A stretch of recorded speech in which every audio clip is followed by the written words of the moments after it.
24 വയസ്സുള്ള ഐവിൻ കൊല്ലപ്പെട്ട സംഭവത്തിന്റെ തുടക്കം ഇവിടെ നിന്നായിരുന്നു. ഇതാണ് ഐവിന്റെ കാറ്. ഈ ഐവിന്റെ കാറും അതോടൊപ്പം തന്നെ ഈ പ്രതികളായ CISFകാരുടെ കാറും തമ്മിൽ ഇവിടെ വെച്ചാണ് തർക്കമുണ്ടായത്. വഴി കൊടുക്കുന്നതുമായി ബന്ധപ്പെട്ടുള്ള തർക്കമാണ് ഉണ്ടായത്. ഐവിന്റെ കാർ ഈ ദിശയിലേക്ക് പോവുകയായിരുന്നു. എതിർ ദിശയിലേക്കായിരുന്നു CISF ഉദ്യോഗസ്ഥർ ഓടിച്ചിരുന്ന കാറ് വന്നത്. ഇവിടെ നിന്ന് ഈ സൈഡ് കൊടുക്കുന്നതുമായി ബന്ധപ്പെട്ട് തർക്കമുണ്ടായി. അത് ഏകദേശം 10 മണിക്കായിരുന്നു എന്നുള്ളതാണ് പറയുന്നത്. ഈ സമീപത്തൊക്കെ നിറയെ വീടുകളുണ്ടായിരുന്നു. അപ്പോൾ വീട്ടുകാരുടെ ശ്രദ്ധയിലൊക്കെ അത് പെട്ടിരുന്നു.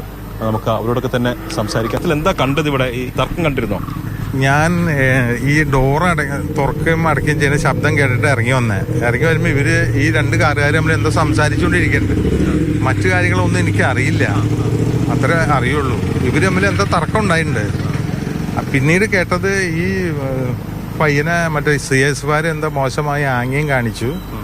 അതിനെ തുടർന്ന് ഇയാൾ ഇറങ്ങി അങ്ങോട്ടും കൂടി ചോദ്യം ചെയ്തതിനു ശേഷം ഈ മതിലുമ ഒന്ന് ചാരി ചെയ്യുന്നപ്പോ CISFന്റെ കാർ ഒന്ന് ഇടിച്ചു എന്നാണ് പിന്നെ ഇടിച്ചു. പിന്നീടാണ് അറിയണ ഇവര് LF അഡ്മിറ്റായി.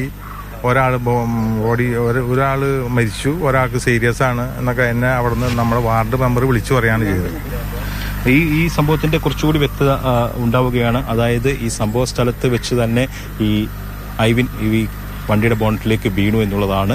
അതിനുശേഷം കിലോമീറ്ററോളം വലിച്ചിഴിച്ചുകൊണ്ട് പോയി കൊല്ലപ്പെട്ട അല്ലെങ്കിൽ മരണപ്പെട്ട ആ സ്ഥലത്ത് ഐവിൻ എത്തുന്നത്.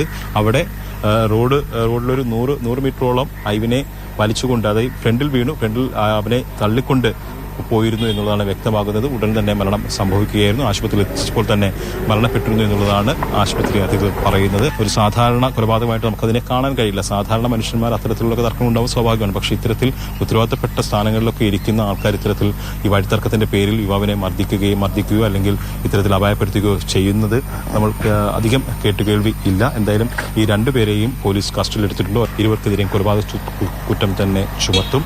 നിലവിൽ കൊലപാതകത്തിനാണ് ഇവർക്കെതിരെ കേസെടുത്തിരിക്കുന്നത്.